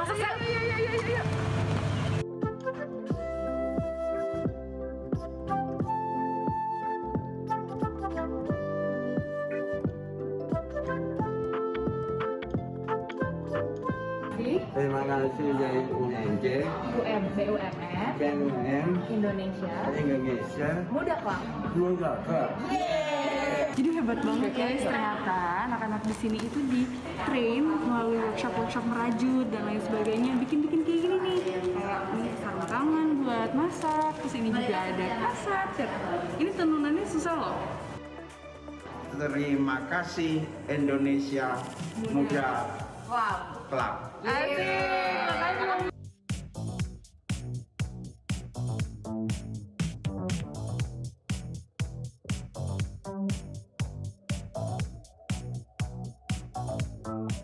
Hai Sobat Muda BUMN. Nah, sekarang kita udah sampai di tempat yang kedua, yaitu Panti Asuhan Muslimi. Yes, kita mau masuk, cuma kita nggak boleh ketemu adik-adiknya. Ya untuk protokol kesehatan, cuman kita seneng sih mereka memperlakukan protokol kesehatan ini dengan sangat serius. Jadi kita hormati itu, jadi sekarang kita mau ketemu perwakilannya aja. Yuk!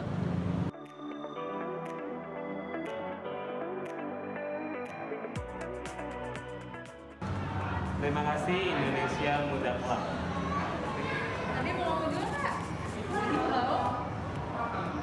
Dadah.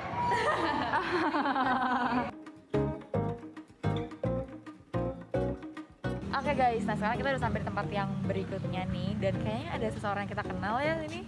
Ada Kak Andi. Oke yuk, langsung kita club. Yuk kita sekarang langsung masuk aja ke dalam dan ketemu adik-adik dari LPA Gunananda.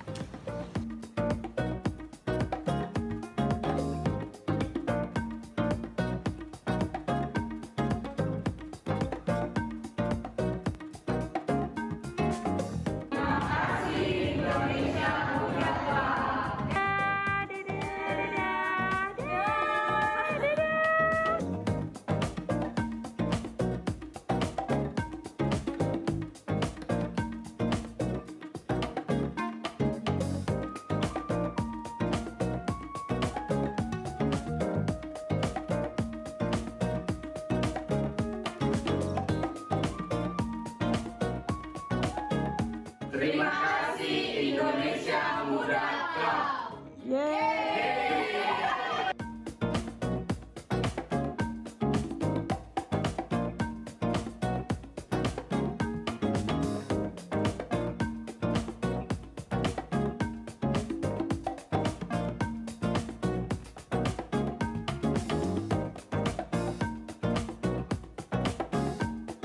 Terima kasih Indonesia Muda Club. Yeay.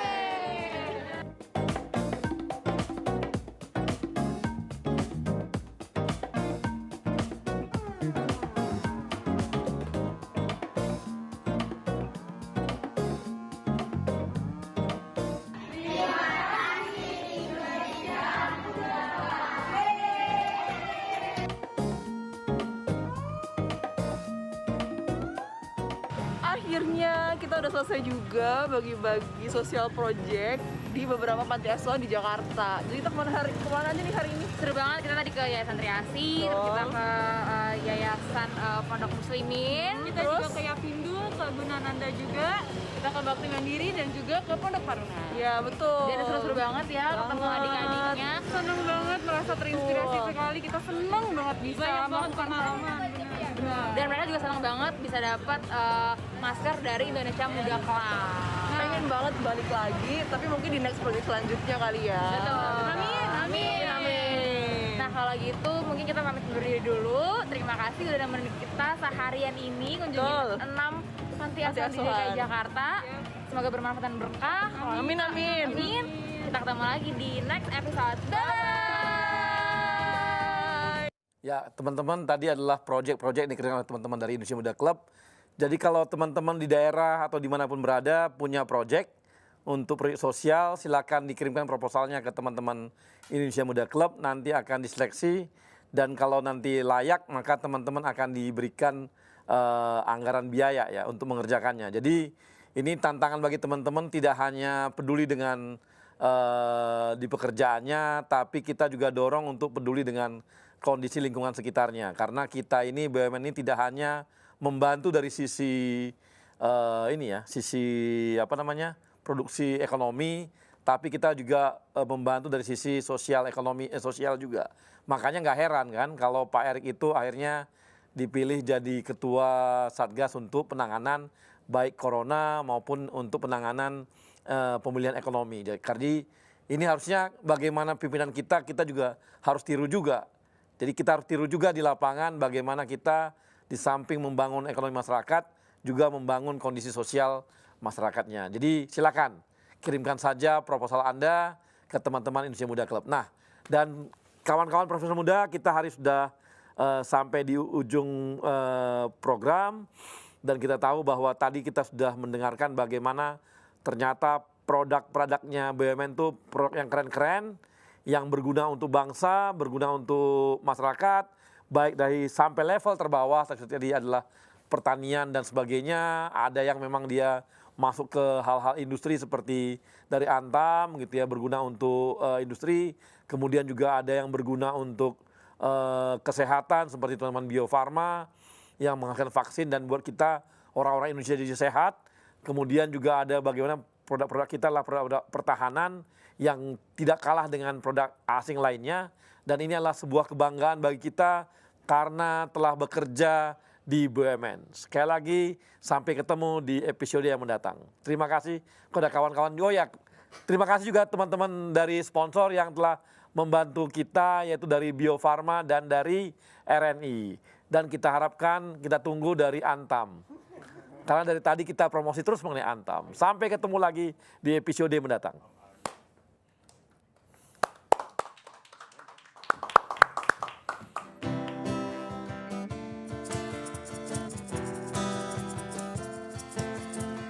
Biar saja ku tak seindah matahari, tapi selalu ku coba tuh menghangatkanmu. Biar saja ku tak setegar batu karang, tapi selalu ku coba tuh melindungimu.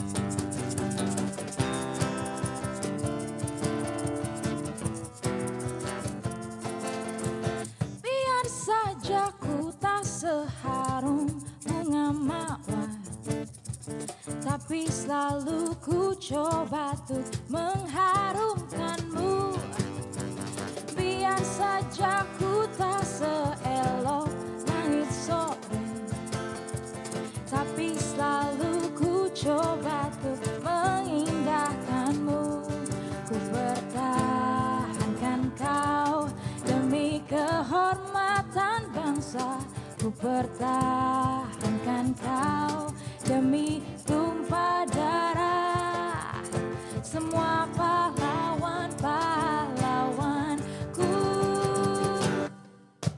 Merah putih teruslah kau berkibar di ujung tiang tertinggi di Indonesiaku ini.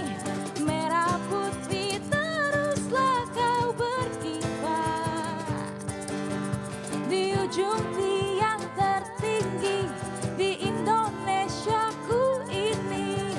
Merah putih teruslah kau berkibar. Ku akan selalu menjagamu.